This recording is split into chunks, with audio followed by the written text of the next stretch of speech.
యోహాను సువార్త 19:28 చదువుకుందాం. అటు తర్వాత సమస్తమును అప్పటికి సమాప్తమైనదని యేసు ఎరిగి లేఖనము నెరవేరునట్లు నేను దప్పిగొనుచున్నాను. చూడండి, అప్పటికే అంత సమాప్తమైందని ప్రభు తెలుసుకుని నేను దప్పిగొనుచున్నాను. ఈరోజు సర్వశక్తుడు ఏమండి సర్వమానవాళ్ళని తన నోటి మాట ద్వారా కలుగు చేసినటువంటి సముద్రాన్ని, నదుల్ని, సమస్తాన్ని కలుగు చేసినటువంటి దేవుడు, ఆయనకి దప్పిక ఏంటి? ఈ దప్పిక ఏంటి? ఆయనలో ఉన్నటువంటి దప్పిక శారీరక సంబంధమైందా? శారీరకమైన దప్పిక ఆయన కలిగి ఉన్నాడంటే కాదు. ఆయనలో ఆత్మల దప్పిక, ఆత్మలు రక్షించబడిన దప్పిక. యేసు ప్రభు వారి లోకంలో ఉండేటప్పుడు మిట్ట మధ్యాహ్నపు వేళ ఆయన సమరయ అనే గ్రామానికి వెళ్ళాడు. అక్కడ ఒక స్త్రీని రక్షించాలని ఒక దాహం కలిగిన వ్యక్తిగా వెళ్ళాడు. మనకు ఆ సందర్భం తెలుసు. ఆ స్త్రీ తన కడవ పట్టుకుని వచ్చింది. ప్రభువైన యేసుక్రీస్తు ప్రభు వారు అంటున్నారు, అమ్మా, ఈ నీళ్లు త్రాగితే నువ్వు మరలా దప్పికుంటావు, కానీ నా దగ్గర జీవజలం ఉంది, దాన్ని త్రాగితే ఎప్పుడు దప్పికొను అమ్మా. అది నీకు కావాలంటే నాకెందుకు వద్దు, నాకు కావాలని ఉంది. నీవు ఆ నీటిని త్రాగాలనుకుంటే, ఆ జీవజలం నువ్వు త్రాగాలంటే నువ్వు వెళ్ళి నీ పెనిమిటిని తీసుకురామన్నప్పుడు నాకు పెనిమిట్లు లేరంది. ప్రభు అన్నాడు, నీకు 5 పెనిమిట్లు ఉన్నారని ప్రభు ఎప్పుడైతే మాట్లాడాడో తన హృదయం తెరవబడింది. మొదట యేసుక్రీస్తు ప్రభుని ఒక దీర్ఘదర్శి అనుకుంది, తర్వాత ఒక ప్రవక్త అనుకుంది, కానీ చివరికి ఒక మంచి నిర్ధారణకు వచ్చింది. ఈయన ప్రవక్తల కంటే గొప్పవాడు, నా తండ్రిని యాకోబు కంటే గొప్పవాడు, మా పితరుల కంటే గొప్పవాడు, అబ్రహాం, ఇస్సాకు, యాకోబుల కంటే గొప్పవాడు. ఈయన దీర్ఘదర్శి కాదు, ఈయన సాక్షాత్తు దైవకుమారుడు, ఈయన దైవకుమారుడు, ఈయన దేవుడు అని విశ్వసించి తన కడువును అక్కడ విడిచిపెట్టి తన యొక్క దాహం తీర్చబడింది. పాపపు దాహంతో వచ్చినటువంటి తన దాహం తీర్చబడింది. యేసుక్రీస్తు ప్రభు వారు దప్పికంటే ఈ దప్పిక గురించి ఆయన మాట్లాడట్లేదు, శారీరకంగా కలిగిన దప్పిక గురించి మాట్లాడట్లేదు, కానీ ఆయన ఆత్మల పట్ల భారం కలిగి, ఆత్మల పట్ల పరితాపం కలిగినటువంటి. అందరూ బట్టే గెత్సెమనేలో ఆయన యొక్క దేహం, నిజంగా ఆయన దేహంలోంచి ఆ స్వేదానికి బదులుగా రక్తం రావటం ఉద్దేశం ఏంటంటే అంత వేదన ఆయన పొందాడు. ఆయనకున్న వేదన ఆత్మల పట్ల భారము, ఆత్మల పట్ల పరితాపము. చూడండి, ఈ రోజున ఎందుకు ఆయన దప్పికొన్నాడు అని ఆలోచన చేస్తే నేను 4 విషయాలు చెప్పి ఈ యొక్క వాటిని నేను ముగిస్తాను. ఒకటి, యేసు ప్రభు వారు దప్పికొనడానికి ప్రధానమైన కారణము విశ్వాస యొక్క దప్పిక తీర్చడం కొరకు దేవుడు దప్పికొన్నాడు. మన దప్పికను తీర్చడం కొరకు యేసు ప్రభు వారు దప్పికొన్నాడు. యోహాను సువార్త 7:37 ఒకసారి మనం చదువుకుందాం. యోహాను సువార్త 7:37. ఆ పండుగలో మహాదినమైన అంత్యదినమున యేసు నిలిచి ఎవడైనా దప్పికొన్న ఎడల నా ఎద్దుకు రండి, దప్పి తీర్చుకొనవలెను. ఈ రోజున దప్పి కలిగినటువంటి వారులారా, పాపపు దాహం ఒకవేళ మనుషులు ఉన్నట్లయితే, నిజ దేవుణ్ణి తెలుసుకోవాలంటే దప్పిక, నిజంగా ప్రభువుని ఆరాధించాలంటే దప్పిక నీలో ఉన్నట్టయితే నా ఎద్దుకు రండి, మీ దప్పిక తీర్చుకోనండి. ఈరోజు చాలామంది దాహాలు ఉన్నాయండి, పాపపు దాహం. ఏమంటే చాలామందికి పాపపు దాహం, దాంతో పరిగెడతా ఉంటారు. ఆ పాపపు దాహాన్ని దప్పిక తీర్చుకోవడం కొరకు అనేక ప్రాంతాలకు వెళ్ళి అనేక మంది ఆశ్రయిస్తుంటారు. కానీ ఈరోజు నీ జీవితంలో యేసుక్రీస్తు ప్రభు దప్పిక తీర్చేటువంటి వాడు. నీ పాప భారాన్ని, నీ పాప దాహాన్ని, నీలో ఉన్నటువంటి ఆవేదన తీసివేసి నీకు రక్షణ భాగ్యాన్ని కలుగు చేసేటువంటి వాడు దేవాదేవుడు. ఆయన దగ్గరికి వస్తే ఆ పాపపు దప్పిక నుంచి నీకు విడుదల, పాపపు ఆ యొక్క దప్పిక నుంచి నువ్వు ఎంతగానో దీవెన పొందేటువంటి ఆ గొప్ప కృపను ప్రభు ఇస్తాడు.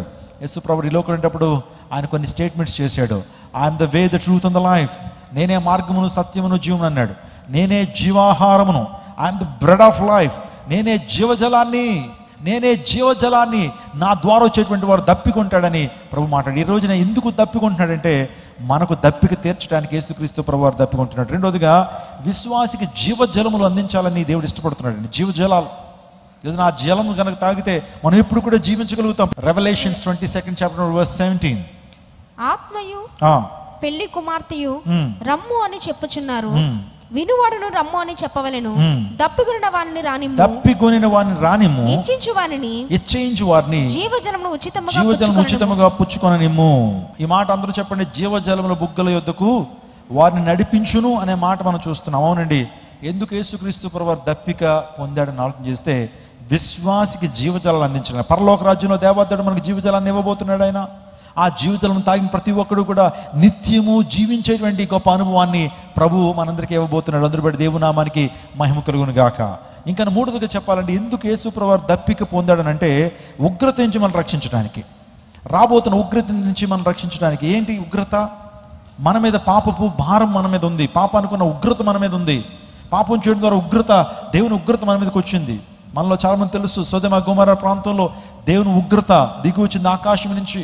వారు చేస్తున్న భయంకరమైన పాపాన్ని బట్టి దేవదూత ఆకాశం నుంచి అగ్నిగంధకాలను కురిపించాడు, సల్ఫర్ని ఆ ప్రాంతంలో కురిపించాడు. సొదొమ గొమొర్రా పట్టణాలు నాశనం అయినాయి.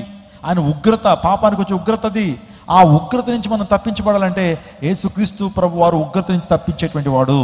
పాపపు ఉగ్రత నుంచి మనం తప్పించడానికి ఆయన దప్పికగా ఉన్నాడనే విషయాన్ని మీకు జ్ఞాపకం చేస్తున్నాను. 4వదిగా మన నీతిమంతులుగా చేయటానికి, రోమీయులకు రాసిన పత్రిక 5:9 మన నీతిమంతులుగా చేయటానికి యేసుక్రీస్తు ప్రభు వారు దప్పిక పొందాడు. కాబట్టి ఆయన రక్తము వలన ఇప్పుడు నీతిమంతులుగా తీర్చబడి మరింత నిశ్చయముగా ఆయన ద్వారా ఉగ్రత నుంచి రక్షించబడదుము. చూడండి, ఈరోజు మన నీతిమంతులుగా చేసి ఉగ్రత నుంచి మనం రక్షించడానికి ఇష్టపడుతున్నాడు యేసు ప్రభు. ఎందుకు ఆయన మరణించాడని ఆలోచన చేస్తే, ఎందుకు ఆయన దప్పిక ఉన్నాడని ఆలోచన చేస్తే మన నీతిమంతులుగా చేయటానికి, అదే రీతిగా మనల్ని సమాధానం మనకి ఇవ్వటానికి, విమోచన ఇవ్వటానికి యేసు ప్రభు వారు దప్పిక ఉన్నాడు. నిజంగా ఆ దప్పిక ఉన్నాడటువంటి మాటలో ఒక శ్రేష్టమైన అంశం ఏంటంటే, ఆయన పొందిన దప్పిక శారీరక సంబంధమైనది కాదు కానీ ఆత్మల కొరకైన దప్పిక. ఈ యొక్క మాట ద్వారా మనం నేర్చుకోవాల్సింది ఏంటని ఆలోచన చేస్తే, మనం కూడా రక్షించబడినటువంటి మనము నశించిపోతున్న ఆత్మల పట్ల ఆ దప్పిక మనం కలిగి ఉండాలి. అనేక మందిని ప్రభు దగ్గరికి నడిపించాలనేటువంటి ఆశ మనలో ఉండాలి. ఆత్మల పట్ల భారం మనం కలిగి ఉండాలి. చాలా సందర్భాల్లో చెప్పాను, నిజంగా రక్షించబడిన ప్రతి ఒక్కళ్ళు కూడా ఇతను రక్షించడం కొరకు ఒక దప్పిక కలిగి ఉండాలి. దేవుని కార్యాలు నెరవేర్చడం కొరకు నువ్వు నేను ఒక దప్పిక కలిగి ఉండాలి. నిజంగా దుప్పి నీటి వాగుల కొరకు ఆశపడినట్లు, ప్రభువా నా ప్రాణం నీ కొరకు ఆశపడుచున్నదని కౌరవ కుమారులు అన్నారు. దుప్పట చాలా ఆశ కలిగి ఉంటుందట. తన దాహాన్ని తీర్చుకోవడం కొరకు అడవిలో ఒక చోటని ఇంకో చోటకు పరిగెడతా ఉంటుంది. ఎండమావులను చూసి మోసపోతూ ఉంటుంది. చివరికి నీళ్లు తాగాలని ఆశతో తన ప్రాణాన్ని కూడా పోగొట్టుకుంటుందట. నిజమే, ప్రభు పట్ల మనకు ఆశ ఉందా? నిజంగా ప్రభు కార్యాలు చూడాలని ఆశ ఉందా? ప్రభు స్వార్థ ప్రకటించాలని ఆశ ఉందా? ప్రభు కార్యాలు నెరవేర్చబడాలనేటువంటి ఆ దప్పిక మనలో ఉందా? నీ ఆశ దేని మీద ఉంది ఈ రోజున? సో నేను ఒక మాట చెప్తున్నాను, ఈరోజున అనేక మంది రక్షించబడాలనేటువంటి ఆశ మనలో కలిగి ఉండాలి. అనేక మంది రక్షణలోకి రావాలనేటువంటి ఆశ మనలో కలిగి ఉండాలి. గత వారం చెప్పినట్టున్నాను. సో 1912 ఏప్రిల్ 14వ తారీఖున ఒక ఓడ ఇంగ్లాండ్ దేశం నుంచి అమెరికాకి బయలుదేరి న్యూయార్క్ బయలుదేరింది. ఆ ఓడ పేరు టైటానిక్ అనేటువంటి ఓడ. ఆ ఓడలో మన జాతక ఆలోచన చేస్తే అనేక మంది ఆ ఓడ బారిన పడ్డారు. ఆ ఓడ ప్రమాదం బారిన పడింది. ఐస్బర్గ్స్ని ఢీకొట్టింది, మంచు పర్వతాలను ఢీకొట్టి ఓడ వెనకాల భాగం పగిలిపోయింది. ఆ టైటానిక్ దుర్ఘటన చెందడానికి ప్రధానమైన కారణం ఏంటంటే, హెచ్చరికను ఖాతరు చేయలేదండి. స్పీడ్ని తగ్గించమన్నారు చాలామంది. చాలా స్పీడ్గా వెళ్తుంది, స్పీడ్ని తగ్గించండి, దిశను మార్చండి అంటే వాళ్ళు ఏమనుకున్నారంటే, మాది చాలా శ్రేష్టమైన ఓడ, ఈవెన్ దేవుడు కూడా ఈ ఓడను నాశనం చేయలేడు, ఇది చెక్క ఓడ కాదు, ఇది మెటల్ షిప్, అందులో పెట్టి ఎటువంటి మంచు పర్వతాన్ని ఢీకొట్టి సునాయాసంగా ఇది ముందుకు వెళ్ళిపోద్ది, క్షేమంగా అమెరికా చేరతాం, మీరు ఎక్కువ మాట్లాడొద్దని చెప్పి వారికి తిరిగి సమాధానం చెప్పారు. కానీ హెచ్చరికను ఖాతరు చేయలేదు. వెళ్ళి అట్లాంటిక్ మహాసముద్రంలో, మధ్య సముద్రంలో ఐస్బర్గ్ని ఢీకొట్టి టైటానిక్ వెనకాల భాగం పగిలిపోతే 4 గంటల్లో ఓడ మునిగిపోద్దని సమాచారం చేశారండి. ఆ టైంలో మనకు తెలుసు ఓడ మునిగిపోతున్న టైంలో అదే ఓడలో ఒక దేవుని సేవకుడు ఉన్నాడు. అతని పేరు జాన్ హార్పర్. ఆ వ్యక్తి పేరు జాన్ హార్పర్. మీరు చూస్తున్న ఈ యొక్క జాన్ హార్పర్, ఈ యొక్క తన కుమార్తె కూడా ఆ ఓడలో ప్రయాణం చేస్తూ ఉన్నప్పుడు వాస్తవానికి తన కుమార్తెను బట్టి ఈయనకి కూడా ఆ సేవ్ బోట్లో రక్షణ పడవలో ఇతను కూడా అవకాశం దొరికింది.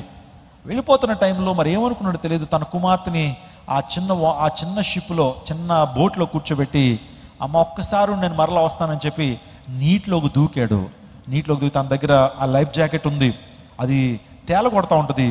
అలా తేలుతున్నటువంటి వ్యక్తి సుమారుగా 300-400 మంది దగ్గరికి వెళ్ళి యేసయ్యను నీ యొక్క సొంత రక్షణ, accept Jesus as your personal saviour, ఇంకొక అరగంట పావుగంట చచ్చిపోతావు, చనిపోయే ముందు యేసు ప్రభువుని విశ్వసించవు, నువ్వు నిత్యరాజ్యాన్ని సంపాదించుకుంటావని అనేక మంది దగ్గరికి వెళ్ళి బతిమలాడుతున్నాడు. అయ్యా, repent for your sins, accept Christ Jesus as your personal savior because he can give you eternal life అని చెప్తా ఉన్నప్పుడు అక్కడే చాలా మంది ఒప్పుకోలు ప్రార్థనలు చేస్తున్నారు. యేసుక్రీస్తు ప్రభు యొక్క సన్నిధిలో ఆ నడి సముద్రంలో అలా తేలిపోతూ ఆ మంచు ఎముకలు కొరికేటువంటి ఆ చలి ఆ ప్రాంతంలో ఉంది. ఆ టైంలో జాన్ హార్పర్ అనేక మంది దగ్గరికి వెళ్ళి రక్షణలోకి నడిపించాడట. అలా రక్షణలోకి నడిపిస్తూ ఆ చలికి, ఆ భయంకరమైనటువంటి చలికి -డిగ్రీలో ఉంటుంది ఆ వాటర్లో పడి ఈ యొక్క జాన్ హార్పర్ అనేటువంటి దేవుని సేవకుడు ఆ నీటిలోనే పడి పడి చనిపోయాడు. ఆ తర్వాత అందరూ కూడా ఈ టైటానిక్ దుర్ఘటనలో రక్షించబడిన వారందరూ కూడా వాళ్ళు మీటింగ్ పెట్టుకుని అందులో మాట్లాడుకున్నారు. So John Harper is a true hero of Titanic. Titanic అనేటువంటి ఆ ఓడలో ట్రూ హీరో జాన్ హార్పర్. ఎందుకంటే కొన్ని వందల మందిని ఆ టైంలో యేసుక్రీస్తు ప్రభు స్వాత చెప్పి రక్షించినటువంటి a great hero John Harper. నిజమే, అతని భారం ఏంటి? తన కూతురుతో పాటు తను వెళ్ళిపోయి ఉంటే తన లైఫ్ చాలా బాగుండేది, బ్రతికేవాడు. కానీ తన యొక్క దప్పిక ఏంటి తెలుసా? ఆత్మల పట్ల దాహం, ఆత్మల పట్ల పరితాపం. కొన్ని సందర్భాల్లో దేవుడు కూడా ఆ దాహాన్ని నాకు ఇచ్చాడు. అయ్యా, అనేక మంది యవనస్తులు చెడిపోతున్నారు, అనేక మంది యవనస్తులు డ్రగ్ అడిక్ట్లుగా మారిపోతున్నారు. ఒక్కొక్క రోజు అలా గతించిపోయేవాడు పాపంలో జుర్రుకుంటూ ఈ యవనాశల్లో వారు ఆనందించాలని వారు మోసగించబడుతున్నారు. అయ్యా, సత్యం తెలియకే మనుషుని యొక్క భయంకరమైన పాపంలో జుర్రుకుంటున్నారు. వారికి దేవుని వాక్యం తెలిస్తే, సత్యం తెలిస్తే నీ కొరకు వారు జీవించగలుగుతారన్న ఉద్దేశంతో సమయం అనక అనేక ప్రాంతాలకు వెళుతూ దేవుని స్వాతం ప్రకటిస్తూ యవనస్తులను కలుసుకుంటూ దేవుని స్వాతం చెప్తూ ఆధారాలతో కూడిన స్వాతం అందిస్తున్నప్పుడు అనేక మంది యవనస్తుల జీవితాల్లో దేవుడు గొప్ప కార్యం చేసి దేవుడు మహాకృపను బట్టి ఈ 5 సంవత్సరాల్లో 1600 మంది బాప్తిసం తీసుకోవడానికి దేవుడు కృప చూపించాడు. హల్లెలూయా. ఇంకా అనేక ప్రాంతాల్లో దేవుని స్వాతం ప్రకటిస్తున్నప్పుడు అనేక మంది రక్షణలోకి వస్తున్నారు. దేవుని కృపలో దేవుని మార్గంలో నడుస్తూ పాపాన్ని విడిచిపెడుతూ లోకాన్ని విడిచిపెడుతూ దేవుని కోసం జీవిస్తూ వారు దీవించబడుతూ అనేక మంది దీవెనకరంగా ఉంటున్నారు. అవును, మనం కూడా ఈ యొక్క యేసు ప్రభువు దప్పిక కలిగి ఉన్నాడంటే ఆత్మల పట్ల భారం, ఆత్మల పట్ల పరితాపం కలిగినటువంటి ప్రతిరోజు ఆయన పరిచయం చేసేవాడు. మళ్ళీ రాత్రి వేళ ఒలివ కొండ మీదకి వెళ్ళని ప్రార్థన చేస్తుండేటువంటి వాడు. ఆయన నిజంగా ఆయన పరిచయలో ఆయన నుంచి నేర్చుకోవాల్సింది సమయం వృధా చేయలేదు. ఆయన ప్రతి సమయాన్ని సద్వినియోగపరుచుకున్నాడు. నిజంగా ఒక్క స్త్రీని సందర్శించడం కొరకు కూడా ప్రభువైన యేసుక్రీస్తు ప్రభు మధ్యాహ్నం వేళ ఒక్క స్త్రీని మార్చడం కొరకు ఆయన సుమారు కొన్ని కిలోమీటర్లు ప్రయాణం చేసుకుంటూ ఆ ప్రాంతానికి వెళ్ళాడు. గెరాసీనుల దేశంలో యవనస్తున్నటువంటి వ్యక్తి దయ్యముల చేత పీడించబడుతున్నాడు. Jesus travel for 2 days. యేసు ప్రభు 2 దినాలు ప్రయాణం చేసుకుంటూ గెరాసీనుల దేశానికి వెళ్ళాడు, గదరేయుల దేశానికి వెళ్ళి ఆ యవనస్తులను స్వస్థపరిచి విడుదల చేశాడు. ఎస్, మన జీవితంలో సువార్త పట్ల దాహం మనం కలిగి ఉండాలా, మంచి పట్ల దాహాన్ని మనం కలిగి ఉండాలి. That's what we can learn from the 5th word of Lord Jesus Christ. యేసుక్రీస్తు ప్రభువు పలికినటువంటి 5వ మాట ద్వారా నేర్చుకోవాల్సిన పాఠము. కాబట్టి ఆత్మల పట్ల పరితాపం కలిగి ఉందాం. అనేక మంది సత్యం వైపు నడిపించాలనే పరితాపం కలిగి ఉందాం. మనుషులందరూ కూడా పాపంలో జుర్రుకుంటూ లోకంలో పడి నశించి వ్యర్థమైన వాటిని పూజిస్తున్నప్పుడు వారికి సత్యాన్ని ప్రకటించాలనేటువంటి ఆశ, దాహం మనం కలిగి ఉన్నప్పుడు దేవుడు మనల్ని దీవిస్తాడు, మనల్ని ఆశీర్దిస్తాడు. విశ్వాసులారా, ఆ దాప్పికను మనం కలిగి ఉండండి. దేవుని పరిచయం చేయాలన్నటువంటి దప్పిక, మంచి స్థాపించబడాలి, సత్యం స్థాపించబడాలి, యేసుక్రీస్తు ప్రభు సువార్త ప్రకటించబడాలి, యేసు ప్రభు రాజ్యం విస్తరింప చేయబడాలి. పరలోక రాజ్యం అనేటువంటిది పరలోక రాజ్యం హౌస్ఫుల్ అవ్వాలి, నరకం ఏమైపోవాలి, ఖాళీ అయిపోవాలి. స్తోత్రం చెప్పండి. హల్లెలూయా.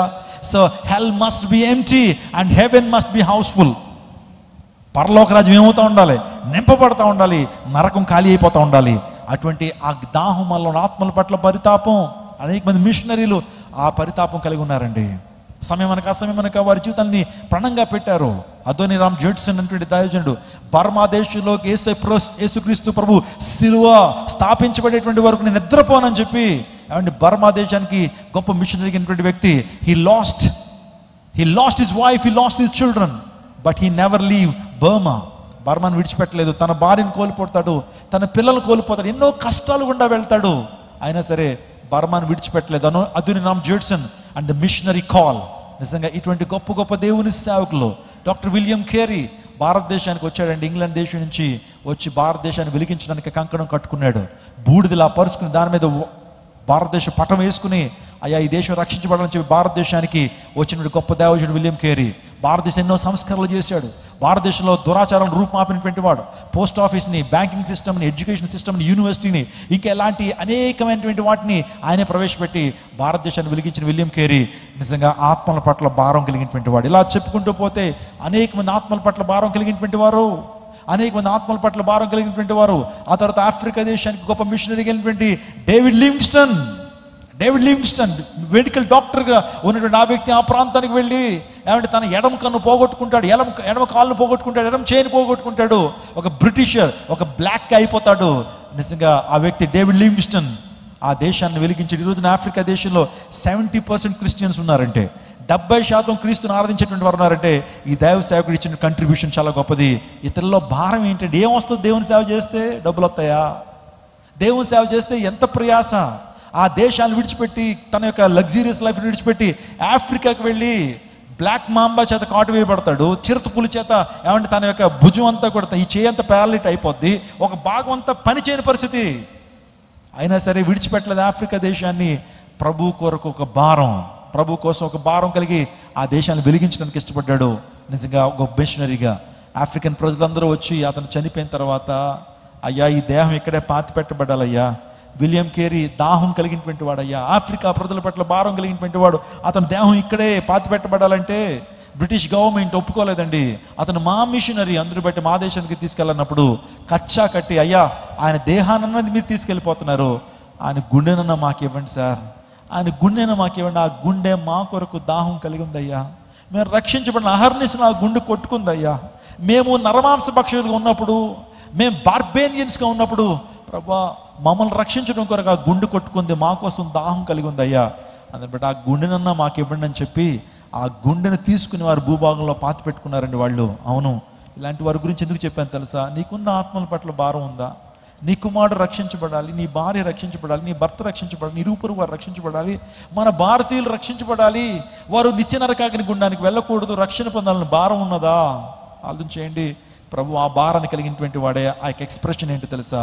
నేను దప్పికొని ఉన్నాను. This the thirst of soul winning. ఈ యొక్క దప్పిక ఏంటి తెలుసా? ఆత్మల పట్ల భారం.